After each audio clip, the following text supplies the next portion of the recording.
Hello everyone. I hope you are all enjoying your summer. I can't think of a better way to do during summer other than listening to great sounding albums while drinking a cold beer or any cold drink on this hot weather. So I'll recommend 5 more albums that I would say are among the best hi-fi albums available. As usual, I picked albums from different genres and eras for this video. An album from a band known for their pristine production quality. 2 excellent second albums released the same year, a concept jazz fusion opera album, and another legendary album from a legendary band in the 80s. All of them great sounding albums. So here they are in no particular order. First is I, Robot by the Alan Parsons Project. This is the second studio album by British rock band The Alan Parsons Project, released on July 1977. Alan Parsons had been a member of the Abbey Road Studios engineering staff since 1967. He was assistant engineer on the Beatles' 1969 and 1970 albums Abbey Road and Let It Be, and was the audio engineer behind Pink Floyd's The Dark Side of the Moon. He gained reputation as an excellent studio guru. With creative partner Eric Wolfson, their approach was that Wolfson will be the primary songwriter and lyricist, creating demos which Parsons will then bring to life in the studio, adding his own compositional idea and using selected musicians and vocalists. They enjoyed a moderate hit with their 1976 debut album, Tales of Mystery and Imagination. The CD I have is a 2025 reissue that included 4 bonus tracks from the album sessions. Parsons and Wolfson found literary inspiration from Isaac Asimov's I, Robot. The songs danced around the man versus machine theme, posing questions like, what does it mean to be human? Or will artificial intelligence overtake our own? The duo wrote songs that defined their patented mix of Beatlesque melody, classical flourishes, and soul grooves. I Wouldn't Want to Be Like You has a funky feel wherein soul and disco singer Lenny Sakatek delivers a joyous performance. Some Other Time is led by a piano intro accompanied by gentle acoustic guitar but expands with beautiful orchestral arrangement. Next is God Shuffled His Feet by Crash Test Dummies. This is the second album by Canadian rock band Crash Test Dummies, released in 1993. This 5-piece band is relatively unknown before the release of this album, despite their fantastic debut album, The Ghosts That Haunt Me. The album is largely powered by the success of one unconventional single, and the band is anchored by Brad Roberts and his distinctive bass baritone vocals with his distinctive way of pronouncing words.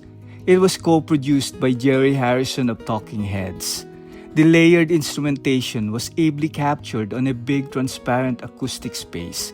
This was just before the era of heavy dynamic compression in the music business. The CD I have was the original release from 1993. The music throughout this album is a pleasant style of soft folk rock that is quirky but intelligent. The mix highlighted Brad Roberts' deep baritone voice, acoustic guitars, and pianos, and that distinct upper mid-range separation is noticeable. The thing that stands out on this album for me is its overall theme. Many of the song lyrics have to do with the relationship between God and people. That single that powered this album you most probably heard in the 90s. Is a slow, mournful, almost like ballad that drifts perfectly with Ellen Reid's beautiful piano playing accompanying Brad's voice. The album's second track, Afternoons and Coffee Spoons, is catchy and more upbeat, powered by some nicely strummed acoustic guitar. Next is Rid of Me by PJ Harvey. This is the second studio album by the English singer-songwriter PJ Harvey, released on April 1993. This album is widely regarded as one of the greatest albums of the 1990s and was released just almost a year after the release of her critically acclaimed debut album, Dry. Harvey was on guitar and vocals with Rob Ellis on drums and Steve Vaughan on bass guitar. Most of the songs on the album were recorded by Steve Albini, who have engineered acclaimed albums like the Pixies' Surfer Rosa and Nirvana's In Utero. Over a 2-week period in late 1992, at Pachyderm Studios in Minnesota, the same studio where Nirvana would record In Utero a few months later, work on recording Read Up Me was started and completed, with most of the album laid down over a 3-day period. The CD I have was the original album released in 1993. The songs on this album are charged with aggressive eroticism and rock fury. It jumps from blues to goth to grunge, often within a single song. The opening and title track, Read Up Me, is confrontational and establishes that this album is not one for casual listening. It explodes with the psychotic energy of a woman on the edge. The album also includes a cover version of Bob Dylan's 1965 song, Highway 61 Revisited. You can appreciate that Albini was able to capture the raw immediacy of Harvey's performance. As PJ Harvey said it herself, it's not something you'd put on to relax. Next is The Mad Hatter by Chick Corea.